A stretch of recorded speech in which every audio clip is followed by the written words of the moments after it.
It's Brian Preston, the money guy.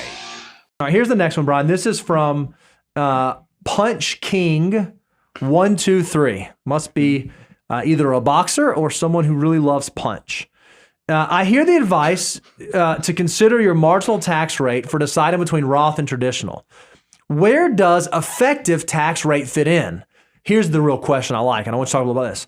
I'm thinking about things like the child tax credit and other credits or deductions. It's a really interesting idea, Brian, because we talk all the time about, if you make less than 25% marginal, you should think about Roth. If you make over 30% marginal, you should think about pre-tax. If you're somewhere in the middle, it gets a little gray. But there are times there are certain tax benefits where if you cross $1 over, it goes away.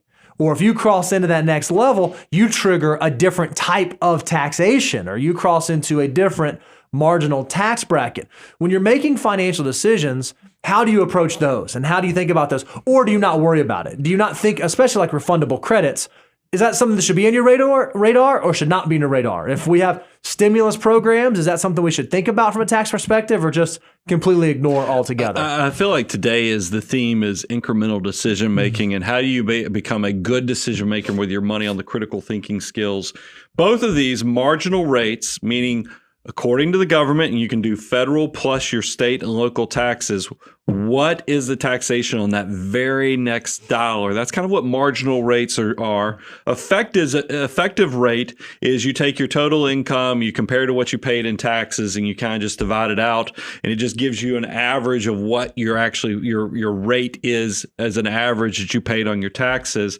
The reason we focus so much on marginal is because that's where the incremental decision making is. The average just doesn't. It's a good data point to know, but you really need to be thinking about your next dollar because that also ties into everything Bo just talked about. Is that, and this is really when we have clients say, "Man, when do you really get to stretch and show your knowledge?" A lot of times it is in that retirement implementation plan, is because there's so many tripwires. And that's exactly that's why we can say, jinx is because we know what each other are going to say because we deal with this on a daily basis. Is that you better know. And for a younger person, I'll bring it back to child tax credits and deductibility of student loan interest and things like that. Even rental property, because you make too much, you're not going to get that huge tax deduction every year that they tell you you'll get with rental property. But for older folks, you better know where Social Security is taxable, or where it gets to be tax-free versus 85% taxable, where the Medicare surcharges. Well, you could do Medicare premiums for retired people, for working class. You can think about Medicare surcharges at 3.8% on your capital gains and other passive income sources.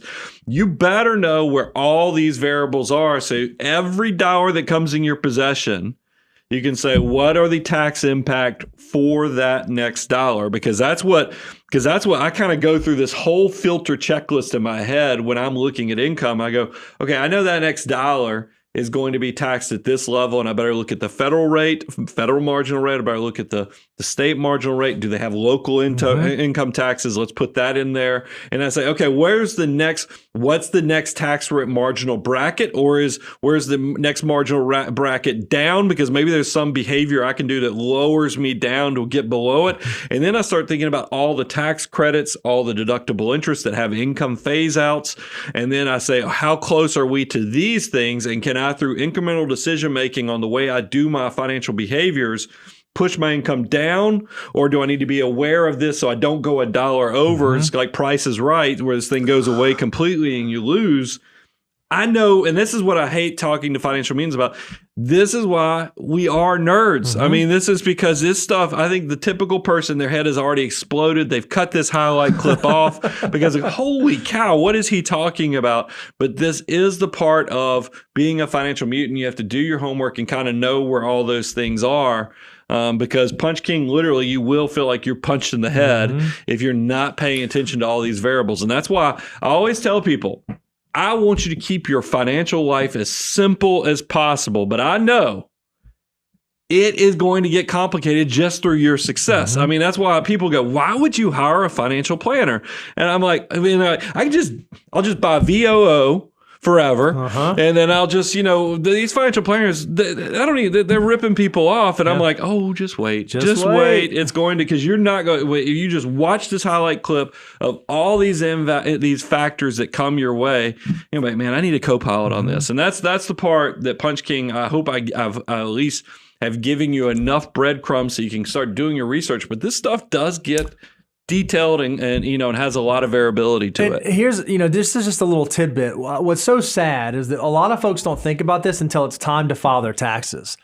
Well, oftentimes when you get to April or March or April of the following year, there's not very much stuff you can do to go back in time and change it. So if you can be proactive, if you can start thinking towards the end of the year about, man, what's my tax rate going to look like? What's my AGI going to be? What's my taxable income going to be? If you can start thinking through that, you still have enough time in the year to make some decisions that can affect that. We saw this a ton a couple of years ago with the stimulus payments and folks who were like right on the edge and not on the edge. And, it might have made sense to switch from, Roth contributions to pre-tax contributions to drive down income to qualify for additional.